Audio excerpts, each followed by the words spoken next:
సింహరాశి. సింహరాశి వారు. సో సింహరాశి వాళ్ళకు మనం ఆల్రెడీ చెప్పుకున్నాం 8వ స్థానంలో 6 గ్రహాలు కలిసి ఉన్నాయి. అష్టమ శని స్టార్ట్ అవుతుంది ఈ నెల మార్చి 30 నుండి. సో ఈ సంవత్సరం విశ్వావసునామ సంవత్సరంలో సింహరాశి వాళ్లకు సినిమా ఇండస్ట్రీకి సంబంధించిన వారికి మీడియా రంగానికి సంబంధించి మీడియా అనేటువంటిది సింహరాశి. మీ అంటే సింహరాశి మకా నక్షత్రం. సో అందుకనే నేను మీడియా రంగంలో ఉండేవారికి సమస్యలు అని చెప్తున్నా. సో మీడియా రంగంలో ఉండేవాడికి మీ అంటే సింహరాశి కాబట్టి సింహరాశి 8వ స్థానంలో 6 గ్రహాలు కలిసి వస్తున్నాయి. దీన్నే షష్టాష్టకాలు అంటారు. It is very dangerous combination.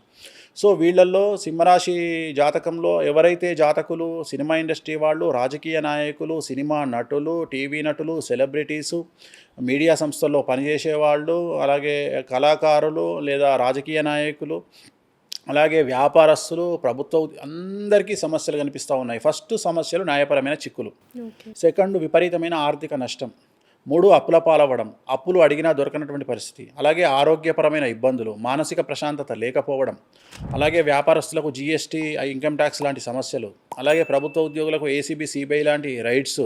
So ఇవన్నీ వీళ్ళకు ఉండే సమస్యలు సింహరాశి వాళ్లకు. మరి వీరేం చేయాలి అంటే నలుపు రంగు దుస్తులకు దూరంగా ఉండాలి, నలుపు రంగు కార్లకు దూరంగా ఉండాలి, బెంజ్ కార్లకు మరీ దూరంగా ఉండాలి, అలాగే బ్లూ కలర్ బట్టలు ఎక్కువగా వేయాలి. తిరునల్లార్ శనీశ్వర ఆలయంలో ప్రత్యేకమైన శని పూజ నిర్వహించుకోవడం ద్వారా సమస్యల నుండి బయటపడతారు. ఇది సింహరాశి.